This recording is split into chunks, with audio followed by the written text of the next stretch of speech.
Здравствуйте, ребята!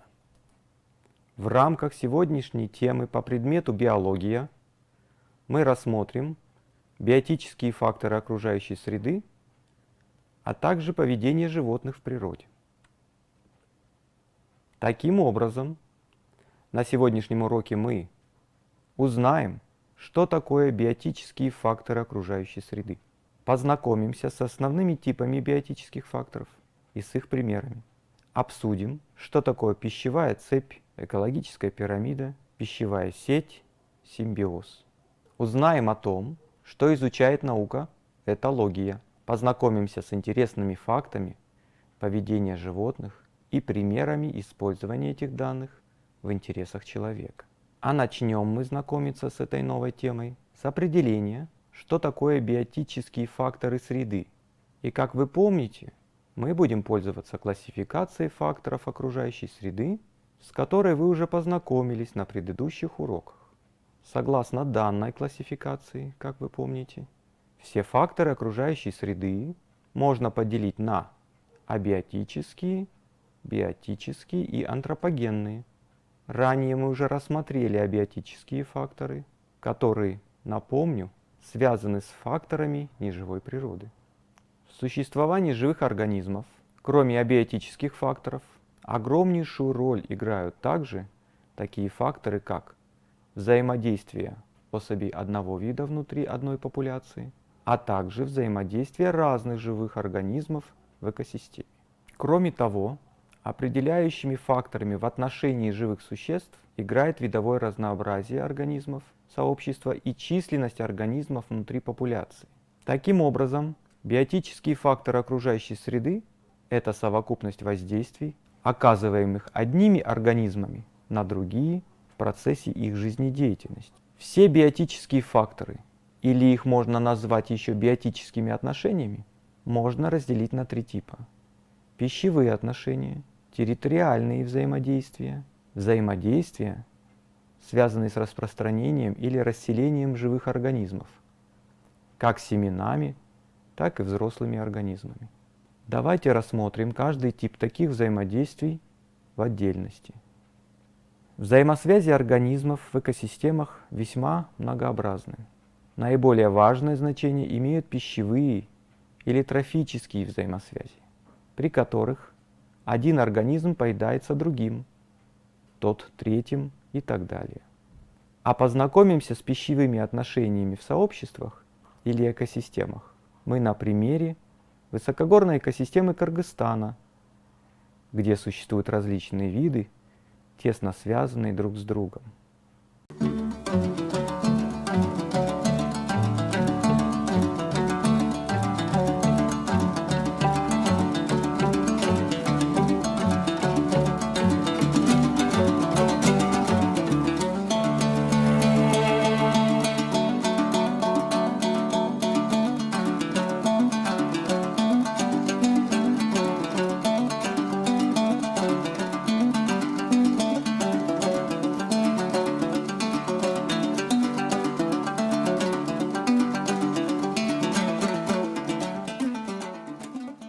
Как вы увидели в инфографике, в высокогорной экосистеме существует основной хищник – снежный барс, который регулирует численность потребляемых им видов, таких, например, как горный козел или козерог и горный баран или архар.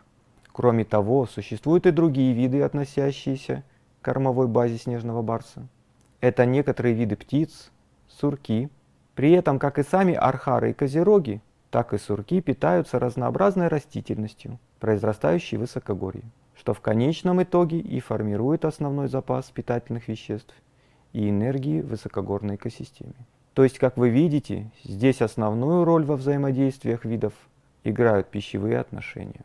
Ряд взаимосвязанных видов, из которых каждый предыдущий служит пищей последующему, носит название цепи питания. Можно сказать также, что пищевая цепь или цепь питания – это перенос энергии и питательных веществ от источников растений через ряд организмов путем поедания одних видов другими. Таким образом, цепи питания – это трофические связи между видами, от греческого «трофос» – питание, В основе цепи питания лежат зеленые растения, которыми питаются насекомые и позвоночные животные, в свою очередь служащие источником энергии и вещества для построения тела потребителей второго и третьего и других порядков. Нужно помнить, что существуют и другие цепи питания, основой которых является не биомасса зеленых растений, а биомасса разлагающейся органики. Общая закономерность пищевых цепей в том, что количество особей, включенных в пищевую цепь, последовательно уменьшается, и численность жертв значительно больше численности их потребителей. Это происходит потому, что в каждом звене пищевой цепи при каждом переносе энергии 80-90% ее теряется, рассеиваясь в форме тепла. Это обстоятельство ограничивает число звеньев цепи, которые обычно состоят из 3-5 звеньев. В среднем из 1000 кг растений образуется 100 кг массы травоядных животных. Хищники, поедающие травоядных, могут построить из этого количества только 10 кг своей биомассы, а вторичные хищники только 1 кг. Например, человек съедает большую рыбу, ее пищу составляют мелкие рыбы, потребляющие зоопланктон, который живет за счет фитопланктона, улавливающего солнечную энергию. Таким образом, при грубом подсчете для построения 1 кг тела человека требуется 10 тысяч кг фитопланктона. Следовательно, масса каждого последующего звена в цепи прогрессивно уменьшается. Эта закономерность носит название правила экологической пирамиды. Так различают пирамиду чисел, отражающую число особей на каждом этапе пищевой цепи, пирамиду биомассы, количество синтезированного на каждом уровне органического вещества, и, соответственно, экологическую пирамиду, пирамиду энергию, количество энергии в пище, переходящей с одного уровня на другой. Все они имеют одинаковую направленность, различаясь в абсолютном значении цифровых величин. В реальных условиях цепи питания могут иметь различное число звеньев. Кроме того, цепи питания могут перекрещиваться, образуя сети питания. Почти все виды животных, за исключением очень специализированных в пищевом отношении, используют не один какой-нибудь источник питания, а несколько. Чем больше видовое разнообразие в экосистеме, тем она устойчивее. Так, в цепи питания растения, заяц, лиса всего 3 звена. Но лиса питается не только зайцами, но и мышами, птицами. Общая закономерность состоит в том, что в начале пищевой цепи всегда находятся зеленые растения, а в конце хищники. С каждым звеном в цепи организмы становятся крупнее, они медленнее размножаются, их число уменьшается. Виды, занимающие положение низших звеньев, хотя и обеспечены питанием, но сами интенсивно потребляются. Мышей, например, истребляют лисы, волки, совы. Отбор идет в направлении увеличения плодовитости. Пищевые отношения – самый важный, но и не единственный тип отношений между видами в экосистеме. Один вид может влиять на другой разными путями. Организмы могут поселяться на поверхности или внутри тела особей другого вида. Могут формировать среду обитания для одного или нескольких видов, влиять на движение воздуха, температуру, освещенность окружающего пространства. Примеры связей, влияющих на место обитания видов, многочисленны. Морские желуди, морские ракообразные, ведущие сидячий образ жизни, нередко поселяются на коже китов. Личинки многих мух живут в коровьем навозе. Особенно большая роль в создании или изменении среды для других организмов принадлежит растениям. В зарослях растений, будь то лес или луг, температура колеблется в меньшей степени, чем на открытых пространствах, а влажность выше. За примером целого комплекса взаимоотношений между разными организмами далеко ходить не надо. Давайте просто заглянем внутрь себя. Почему некоторые из нас, годами соблюдая диету, все равно не могут похудеть? Отчего у многих регулярно принимаемые витамины и микроэлементы попросту не усваиваются? По какой причине к одним цепляются инфекции и вирусы, а другие практически не болеют? Последние научные исследования показали, ответы на эти вопросы следует искать в микробиоте. В начале 21 века ученые впервые заговорили об открытии нового органа в теле человека. Он весит около 2 килограммов и состоит из 100 биллионов клеток. При этом увидеть его невозможно даже при помощи самого современного оборудования. Новый орган назвали микробиотой. По сути, это совокупность бактерий нашего кишечника, кожи и слизистых оболочек. Изучая микромир нашего тела, ученые сделали поразительное открытие. От состояния этого органа зависит здоровье человека в целом.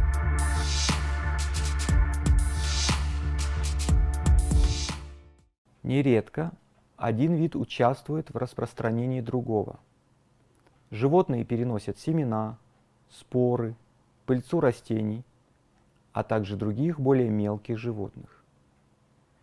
Семена растений могут захватываться животными при случайном соприкосновении, особенно если семена или соплодия имеют специальные зацепки, крючки, как, например, у череды лопуха.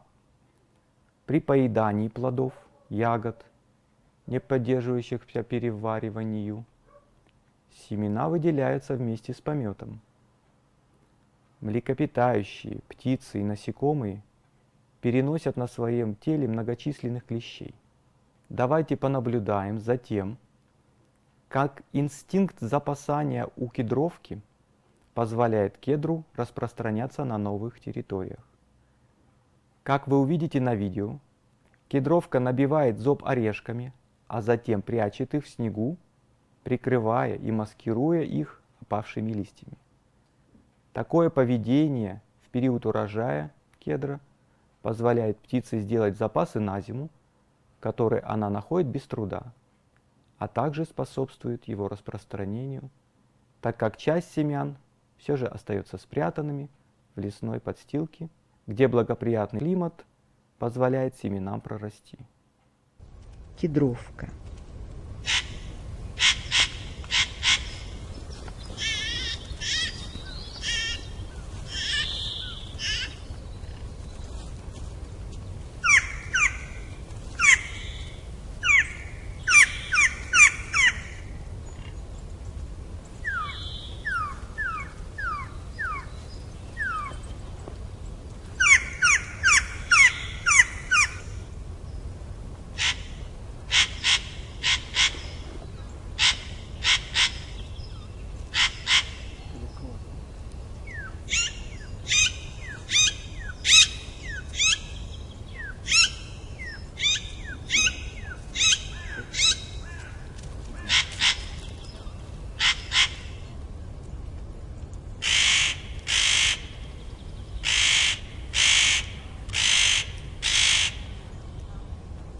В процессе взаимодействия видов большое значение играет их поведение.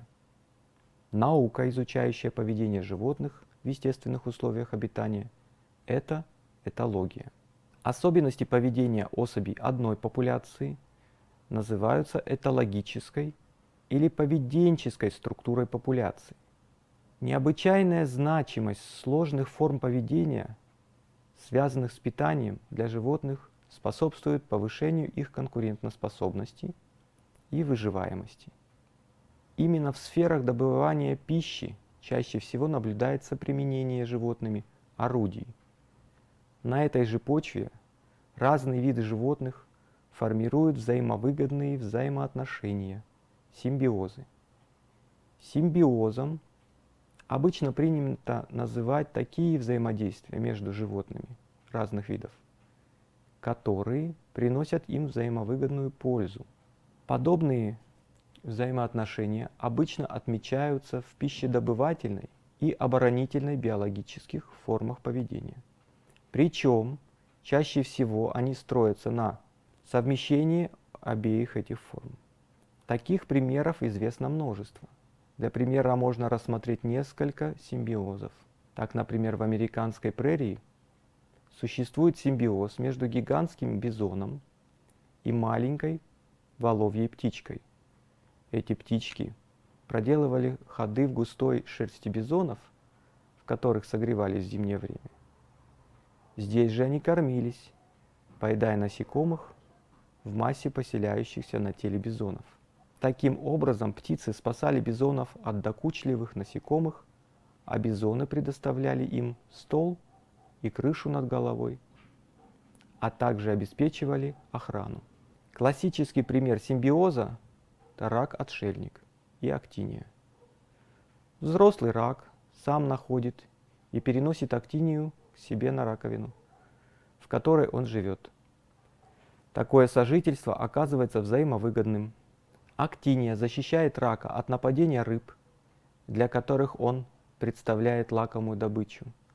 Рак-отшельник, активно перемещаясь по дну, создает более благоприятные условия для питания актинии, лишенной возможности самостоятельно передвигаться. Постепенно разрастаясь, подошва актинии охватывает раковину, превращаясь в трубку, которая продолжает расти вперед, козырьком нарастая над телом рака. При таких строительных способностях сожителя быстро растущему раку не приходится часто менять раковины. Некоторые виды актиний оказываются способными к размножению, только обитая на раковине, занятой раком-отшельником.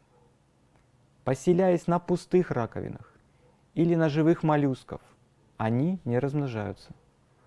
Очевидно, рак-отшельник выделяет какие-то вещества, необходимые для нормального развития актинии.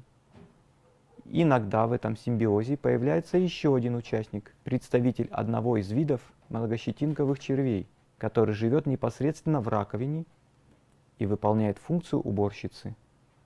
Когда рак питается, червяк высовывается из раковины и захватывает кусочки пищи. Интересно, что раки никогда не пытаются съесть червей, живущих в их раковинах, в то время как вполне охотно употребляют в пищу червей того же вида, попадающимся им вне раковин. Меняя раковину на более просторную, рак не забывает перенести туда и своего червя. Актинию он тоже пересаживает на новую раковину. При этом актиния в ответ на сжатие клешней рака сразу же отщепляется от субстрата и легко дает себя переместить на новое место. Другим примером симбиоза является взаимоотношение грибов и растений, микориза. Давайте вспомним, что такое микориза. Как-то в одном из своих роликов я упомянула слово «микориза». Сразу поступили вопросы, на которые я сейчас постараюсь ответить, а главное объяснить, для чего же она так нужна, каким растениям и где ее взять. Если посмотреть на почву не в огороде, а в природе, то растения развиваются без всякого рыхления, мульчирования, подкормок. Почему? Ведь мы видим пышные растения совсем без ухода. Природа просто все предусмотрела. И червей, которые рыхлят почву и удобряют биогумусом, и различные природные бактерии, которые помогают переработать опавшие листья травы и превратить полезные вещества в доступную для растений форму. И микоризу. Что это? Это разновидность грибов, которые вступают в симбиоз с растениями и помогают им питаться. Некоторые растения просто жить без них не могут. Например, хвойная и голубика. Ее можно увидеть глазами, как белый налет. Микоризные грибы как бы присасываются к поверхности тонких корешков и даже врастают в них. Вот, например, у деревьев нет тонких всасывающих волосков, и микориза выполняет их функцию. Некоторые из микоризных грибов даже способны защитить растения от некоторых болезней корней, выделяя фунгициды и антибиотики.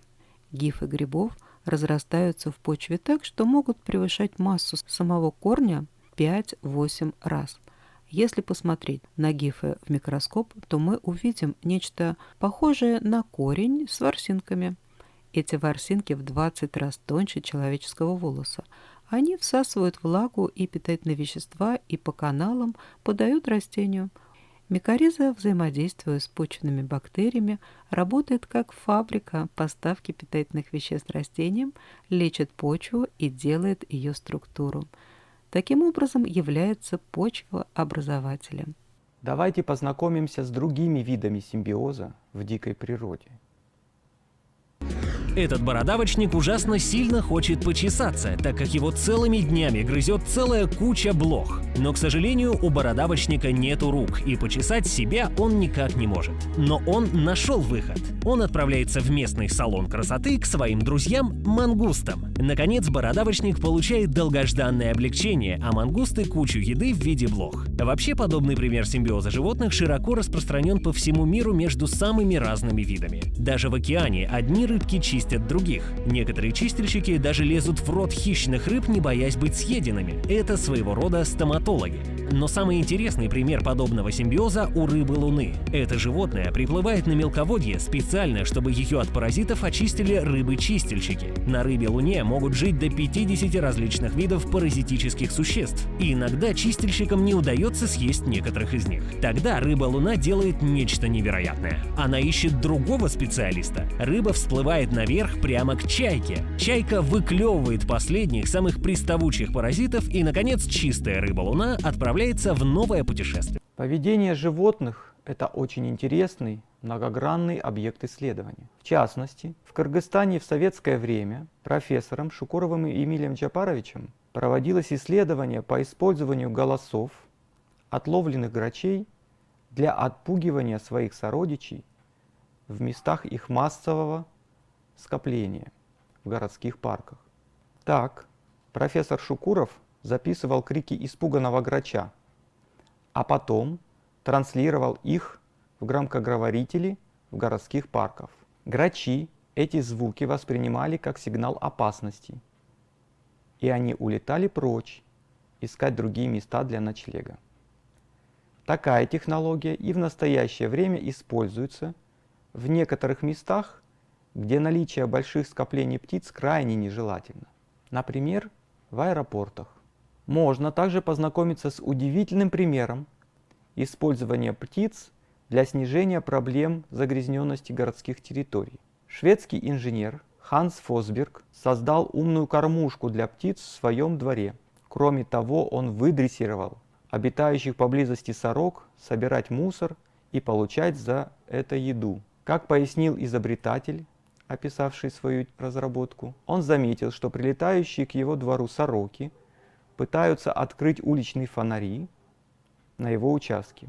Поэтому он решил, что птиц можно приучить делать какую-то несложную работу. Сначала швед приучал сорок к своему участку, чтобы они чувствовали себя комфортно, а затем путем проб и ошибок соорудил механическую кормушку. По словам шведского изобретателя, птицы поначалу боялись механизма, получившего название Birds Box, но затем привыкли к нему и начали активно собирать металлические пробки от бутылок на участке, обменивая их на еду. В дальнейшем такую технологию можно использовать для расширения спектра собираемого и обмениваемого птицами мусора на еду. Нужно помнить, что такая технология не освобождает людей от необходимости собирать и утилизировать собственный мусор. И, конечно же, мы не должны отдавать эту работу на откуп птицам.